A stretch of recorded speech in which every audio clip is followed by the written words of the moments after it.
Hubo un tiempo en que la Tierra moldeaba al ser humano. Hoy somos nosotros quienes moldeamos la Tierra.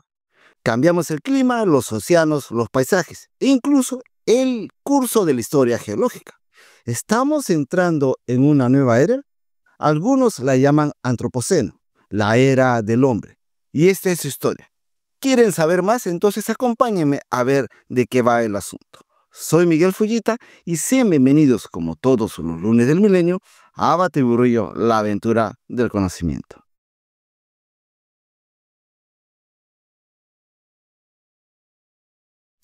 El antropoceno es un término que ha comenzado a tomar fuerza en las últimas décadas para describir algo sin precedentes, una nueva etapa geológica en la que el principal agente de transformación del planeta no es una fuerza natural, sino el ser humano.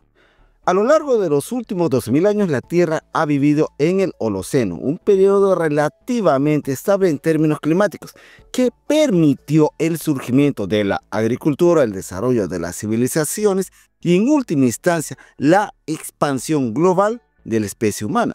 Pero algo cambió desde hace poco más de un siglo, o incluso antes, según algunos científicos. Nuestras actividades comenzaron a alterar profundamente los sistemas naturales del planeta.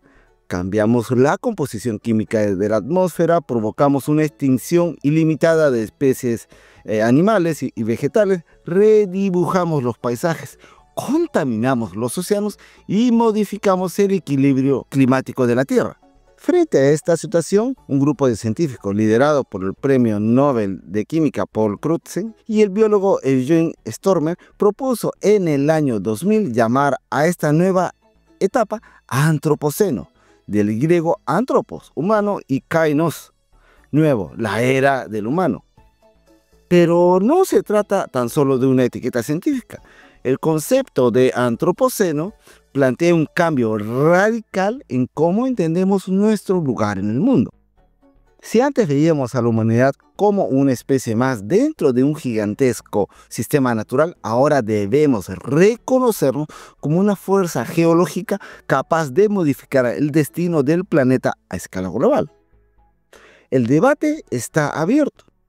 ¿Cuándo empezó exactamente esta nueva era? ¿Cómo medir sus límites? ¿Debemos adoptarlo oficialmente como una nueva época geológica? Pues bien, más allá de las fechas o las definiciones técnicas, el antropoceno nos obliga a mirar de frente a una verdad incómoda. El futuro del planeta ya no depende solo de la naturaleza, sino también, y sobre todo, de nosotros. Lo que Crutzen y Stormer proponían no era simplemente un cambio de nombre. Estaban planteando que la acción humana había alcanzado una magnitud tan profunda y persistente que merecía un lugar dentro de la escala geológica del tiempo. Así como hablamos del Jurásico, hoy podríamos estar viviendo una nueva época que lleva la marca indeleble del ser humano. Desde entonces, el concepto del antropoceno ha trascendido su origen técnico y se ha convertido en una poderosa metáfora de nuestro tiempo. Un nombre para una era en la que la humanidad ya no puede seguir viéndose como simple espectadora de la naturaleza, sino como protagonista y también responsable de su transformación. Aunque el término antropoceno ha ganado popularidad en medios, literatura científica y discursos ambientales, su reconocimiento oficial aún es motivo de debate dentro de la comunidad científica. La institución encargada de definir y nombrar las divisiones del tiempo geológico es la Comisión Internacional de Estratigrafía, CIE, un organismo que actúa con extrema cautela, ya que cualquier cambio en la escala temporal geológica requiere evidencias sólidas, observables y reproducibles en los estratos del planeta. Para que una nueva época sea reconocida formalmente, debe poder identificarse un punto de referencia geológico y globalmente reconocible. Esto implica encontrar una capa de sedimento, hielo o roca en algún lugar del planeta que registre un cambio abrupto, inequívoco y globalmente sincrónico. En 2009 se creó un grupo de trabajo oficial sobre el antropoceno dentro de la subcomisión de estratigrafía del Cuaternario. Este grupo ha investigado varias posibles señales geológicas del Antropoceno, como radionúclidos provenientes de pruebas nucleares, especialmente a partir de 1945. Ustedes ya saben por qué. Microplásticos presentes en los sedimentos, emisiones de gases de efecto invernadero, restos de productos industriales como hormigón, aluminio o pesticidas. Cambios abruptos en la biodiversidad, como una aceleración en la extinción de especies.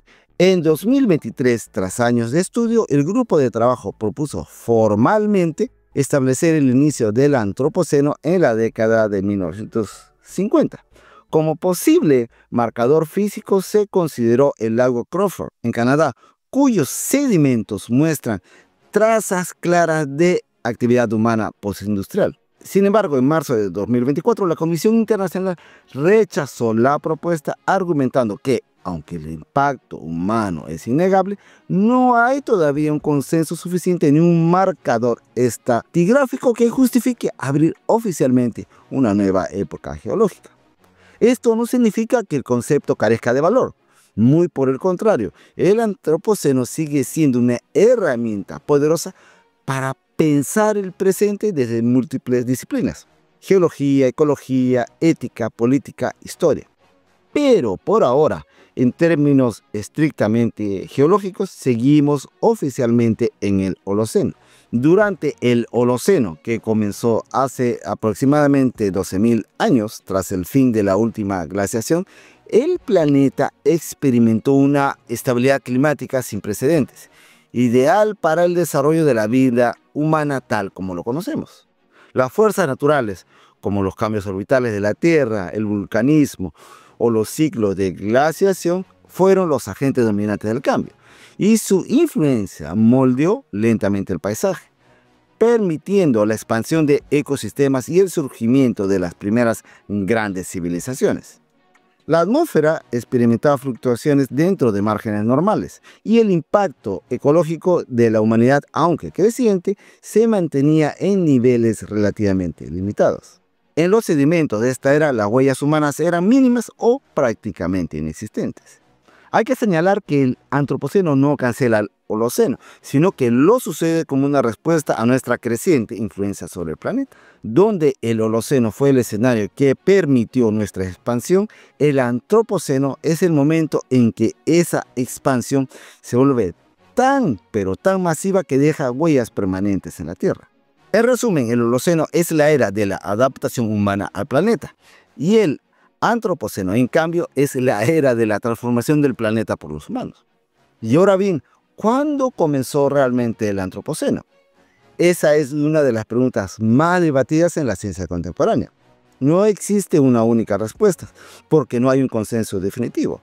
Lo que sí existe es una serie de propuestas, cada una con sus propios argumentos científicos, éticos e históricos. Y todas apuntan a distintos momentos claves en la relación entre humanidad y el planeta. Algunos investigadores sugieren que el Antropoceno comenzó hace unos 10.000 años con la revolución agrícola. En ese momento, el ser humano dejó atrás su estilo de vida nómada y comenzó a domesticar plantas y animales, a talar bosques para cultivar la tierra, a controlar el agua mediante canales y presas rudimentarias. Fue entonces cuando empezamos a redibujar el paisaje y a intervenir en los ciclos naturales, alterando ecosistemas completos. Desde esa mirada, el Antropoceno no sería un fenómeno moderno, sino un proceso de larga duración que se remonta a los orígenes mismos de la civilización. Otros sitúan el inicio del Antropoceno en 1492, con la llegada de los europeos a América. La colonización del llamado Nuevo Mundo dio lugar a un colosal intercambio biológico, ecológico y cultural, conocido como el intercambio colombino. Animales, plantas, enfermedades, poblaciones humanas y sistemas económicos comenzaron a cruzar océanos y transformar continentes. Junto con la explotación intensiva de los recursos naturales, este episodio marca un punto de inflexión global. A partir de allí, el mundo se interconecta bajo una lógica de expansión, extracción y dominio que ha tenido consecuencias duraderas en la geografía, en la demografía y los ecosistemas. Pero quizás la propuesta más extendida entre los científicos es la que sitúa el origen del antropoceno con la revolución industrial, a fines del siglo XVIII. La invención de la máquina de vapor, la quema masiva de carbón y el crecimiento exponencial de las ciudades dieron lugar a un aumento sin precedentes en las emisiones de dióxido de carbono y otros gases de efecto invernadero. Fue el momento en que la humanidad dejó de depender de la energía solar capturada por las plantas y comenzó a utilizar energía fósil almacenada durante millones de años en las profundidades de la Tierra. El aire se llenó de humo, el cielo se tiñó de gris, los ríos se contaminaron. En pocos siglos transformamos más la superficie del planeta que en los milenios anteriores. Otra propuesta más precisa y contundente en términos geológicos marca el inicio del antropoceno en 1945, con las detonaciones nucleares de Hiroshima y Nagasaki y los ensayos atómicos posteriores. En efecto, las explosiones liberaron partículas radiactivas que quedaron atrapadas en los sedimentos de lagos, glaciares y estratos geológicos de todo el mundo. Se trata de una huella física medible universal, un marcador estratigráfico objetivo que cumple los requisitos que exige la geología para definir una nueva época. Es el primer momento en que la humanidad dejó una señal inequívoca y detectable a escala planetaria. Sin embargo, una corriente creciente de especialistas prefiere situar el inicio del antropoceno unos años más tarde, hacia 1950, con lo que se ha llamado la Gran Aceleración. Y ahora bien, ¿a qué nos referimos con esta idea? Pues bien, es un concepto que se refiere al rápido y profundo aumento en la actividad humana, especialmente desde mediados del siglo XX, que ha tenido impactos significativos sobre el sistema terrestre. Y es así que a partir de la década de los años 50 del siglo pasado, todos los indicadores del impacto humano se disparan. El consumo de energía, la urbanización, la producción industrial, el uso de fertilizantes y pesticidas, la generación de residuos, la deforestación, las emisiones de carbono. También aumenta la población mundial, se multiplican los vehículos, crece el comercio global. Es un punto de inflexión donde los ritmos del desarrollo humano se separan definitivamente de los límites del planeta. No es solo que usamos más recursos, sino que lo hacemos a una velocidad nunca antes vista. Las evidencias geológicas que respaldan estas hipótesis son variadas como alarmantes. Capas de sedimento con microplásticos, restos de concreto, trazas de pesticidas, concentraciones anómalas de metales pesados, fragmentos de aluminio, restos de combustibles fósiles y radionúclidos de origen humano. Incluso en los lugares más remotos del planeta, desde el fondo de los océanos hasta el hielo antártico, se pueden encontrar huellas de nuestra presencia. Sí, señor. Así, el antropoceno no tiene una única fecha de inicio, sino varias posibles. Todas ellas cuentan una historia distinta sobre cómo nos hemos relacionado con la Tierra. Una historia de adaptación, de conquista y de transformación, y también de consecuencias. Tal vez lo más inquietante sobre el antropoceno es que estamos viviendo en él y no nos hemos dado cuenta. La huella humana en el planeta es una marca profunda y cada vez más evidente que redefine los límites y el futuro de la Tierra. Desde hace décadas, la actividad humana ha alterado el clima de manera acelerada y dramática. La quema masiva de combustibles fósiles, la deforestación indiscriminada y la agricultura intensiva han disparado la concentración de gases de efecto invernadero en la atmósfera, provocando un calentamiento global que ya comienza a transformar patrones climáticos milenarios. Sequías prolongadas, tormentas más violentas, deshielo de glaciares y el aumento del nivel del mar son solo algunas de las señales visibles de un planeta que responde a nuestra intervención. Al mismo tiempo, la urbanización se ha extendido sin precedentes, modificando el paisaje natural a gran escala. Las ciudades crecen, los caminos se multiplican y zonas que antes eran bosques, praderas o humedales se convierten en cemento y asfalto. Esta transformación no solo fragmenta hábitats esenciales para muchas especies, sino que también genera islas de calor que elevan aún más las temperaturas locales y alteran la dinámica de los ecosistemas. El ritmo frenético de esta expansión urbana refleja la demanda insaciable de recursos y espacio, pero también deja una estela de consecuencias que tardarán siglos en revertirse, si es que alguna vez lo hacen. La contaminación es otra sombra que acompaña nuestra presencia. Los océanos, que cubren más del 70% de la superficie terrestre, absorben grandes cantidades de dióxido de carbono, lo que ha provocado una preocupante acidificación que afecta a la vida marina. Los arrecifes de coral, vitales para miles de especies, están muriendo por esta causa. Además, los plásticos se han convertido en un contaminante omnipresente, desde las playas hasta las profundidades oceánicas, afectando a la fauna que los confunde con alimentos, los microplásticos, o queda atrapada en ellos. En tierra, los pesticidas, metales pesados y productos químicos alteran suelos y aguas, poniendo en riesgo la salud de millones de seres vivos, incluido el ser humano. Quizás uno de los efectos más devastadores de esta huella es la pérdida acelerada de la biodiversidad. Estamos presenciando una extinción masiva, con especies desapareciendo a un ritmo 100 o 1000 veces mayor que natural. La destrucción de hábitats, la contaminación, el cambio climático y la sobreexplotación han llevado a ecosistemas enteros al borde del colapso. Esta pérdida no solo afecta la riqueza natural del planeta, sino también los servicios vitales que nos brinda, desde la polinización de cultivos hasta la regulación natural del clima. Visualizar estas transformaciones es realmente sobrecogedor. Imágenes satelitales muestran cómo las selvas amazónicas se fragmentan, cómo las grandes ciudades se expanden como manchas que engullen la naturaleza, cómo los glaciares se reducen año tras año. Fotografías subacuáticas revelan arrecifes blanqueados y videos de fauna en peligro evidencian la fragilidad de la vida ante la presión humana. Esta evidencia visual no solo confirma la magnitud de nuestro impacto, sino que también nos desafía a replantear nuestro papel como guardianes o destructores de este único planeta que habitamos. La huella humana es sin duda una historia de poder transformador, pero también de responsabilidad. Cómo decidamos manejar esta influencia definirá no solo el futuro de la Tierra, sino el de las generaciones que vendrán. Si es que vienen, ¿no? Que el ser humano sea considerado una fuerza geológica implica un cambio radical en la manera en que nos entendemos a nosotros mismos y a nuestra relación con la Tierra. Y no somos ya simples habitantes pasivos de un planeta, somos actores capaces de moldear su destino a escala planetaria. Esta capacidad conlleva un poder inmenso, pero también una responsabilidad profunda. La ciencia nos muestra que nuestras acciones tienen consecuencias duraderas, que pueden modificar el clima, la biodiversidad, la química de los océanos y la estructura misma de la corteza terrestre.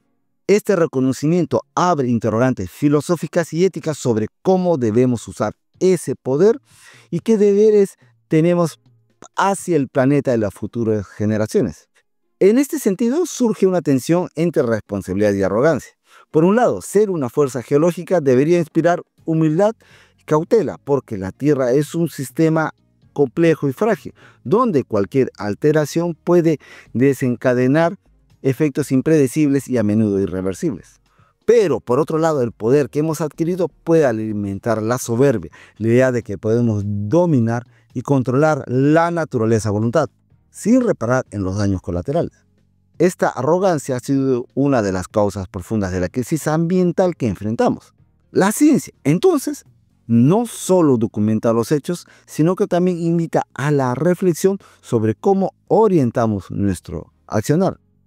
Y es aquí donde la ética del cuidado planetario cobra vital importancia. Esta ética plantea que el mundo natural no es solo un recurso para explotar, sino un sistema de vida interconectado del que formamos parte y del cual dependemos. Propone que nuestra relación con el planeta debe ser de respeto, de protección y responsabilidad activa.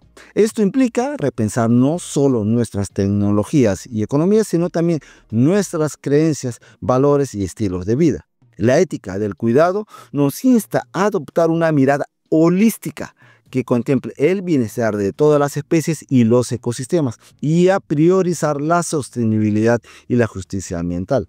En este marco surge el contraste entre dos enfoques dentro del pensamiento ecológico: la ecología superficial y la ecología profunda. La ecología superficial se centra principalmente en solucionar los problemas ambientales sin cuestionar los fundamentos del sistema económico y cultural que lo genera. Busca mejorar técnicas, regulaciones o prácticas más limpias, pero sin desafiar las estructuras subyacentes de poder y de consumo. En cambio, la ecología profunda propone un cambio más radical que reconoce la igualdad intrínseca de todos los seres vivos y cuestiona la visión antropocéntrica que coloca al ser humano en el centro del universo. Desde esta perspectiva es indispensable transformar nuestra cosmovisión y adoptar una ética de profundo respeto hacia la naturaleza, más allá de su utilidad directa para los humanos. Este debate se cruza también con discusiones sobre cómo nombrar esta era. Algunos científicos y pensadores prefieren hablar de capitaloceno, para señalar que no solo es la humanidad en general, sino un sistema económico basado en la acumulación capitalista, la extracción constante y el consumismo desenfrenado, el verdadero motor de la crisis ambiental. Otros usan el término tecnoceno para enfatizar el rol de la tecnología, tanto como fuente de problemas, como posible herramienta para enfrentar los desafíos, aunque advirtiendo que la tecnología sola no resolverá la crisis, sino acompañada de transformaciones sociales y éticas. En definitiva, el antropoceno nos confronta con preguntas profundas. ¿Cómo queremos ejercer nuestra influencia sobre la Tierra? ¿Estamos dispuestos a asumir la responsabilidad que implica ser una fuerza geológica? ¿Podemos cultivar una ética que reconozca la interdependencia de toda vida y que guíe nuestros actos hacia un futuro sostenible? La respuesta a estas preguntas determinará si el antropoceno será recordado como la era de la destrucción o como el comienzo de una nueva alianza entre el ser humano y el planeta. Frente a la realidad del antropoceno, la pregunta inevitable es: ¿y ahora qué? El futuro que nos espera está abierto a múltiples caminos que pueden ir desde un colapso ambiental y social hasta la construcción de modelos sostenibles capaces de regenerar el equilibrio planetario. Por un lado, las tendencias actuales, si continúan sin cambios significativos, pueden conducir a escenarios distópicos donde la escasez de recursos, el agravamiento del cambio climático y la pérdida masiva de biodiversidad provoquen crisis profundas, migraciones masivas y conflictos sociales. Pero también existe la posibilidad de transformar esta crisis en una oportunidad para repensar y rediseñar nuestras formas de vida y nuestras relaciones con el entorno. Vivimos en una era en la que ya no es posible hablar de la naturaleza sin hablar de nosotros mismos. Cada decisión cotidiana, cada modelo económico, cada avance tecnológico deja una marca visible o invisible sobre el planeta que habitamos. El antropoceno nos obliga a abandonar la ilusión de una humanidad separada del mundo natural. Nos sitúa frente a una realidad incómoda, pero ineludible. Somos parte de la Tierra y al mismo tiempo somos quienes más la estamos transformando. Esta nueva conciencia geológica, ética y política nos interpela profundamente. ¿Qué tipo de especie queremos ser en este planeta que compartimos con millones de otras formas de vida? Replantear nuestra relación con la Tierra implica más que reducir emisiones o conservar ecosistemas. Implica revisar las lógicas de dominación, consumo y progreso que nos han traído hasta aquí. Implica también reconocer que no todo puede resolverse con tecnología o crecimiento verde y que quizás ha llegado el momento de imaginar otras formas de habitar, producir y convivir. Como sugiere Bruno Latour, no habitamos la Tierra como un globo que flota en el vacío, sino como un territorio lleno de relaciones frágiles que debemos cuidar si queremos seguir existiendo. Esa fragilidad, lejos de ser una condena, puede ser también el punto de partida para un nuevo tipo de responsabilidad. El futuro del antropoceno aún no está escrito. Entre el colapso y la transformación, entre la desesperanza y la posibilidad, se abre un espacio de decisión colectiva. No se trata solo de salvar al planeta. La Tierra seguirá existiendo sin nosotros, sino de salvar nuestra posibilidad de coexistencia justa, digna y sostenible con el resto de la vida. El tiempo para actuar es ahora. El desafío está planteado y la oportunidad abierta. Así las cosas. Esto es todo por hoy, amigos. Si fue de vuestro agrado, regálame un me gusta, comente y comparta. Muchas gracias. Síganos a través de las redes sociales y les invito a que se suscriban a este canal. Y con ustedes será hasta la próxima semana en un nuevo Bate Borrillo. Nos vemos. Chao.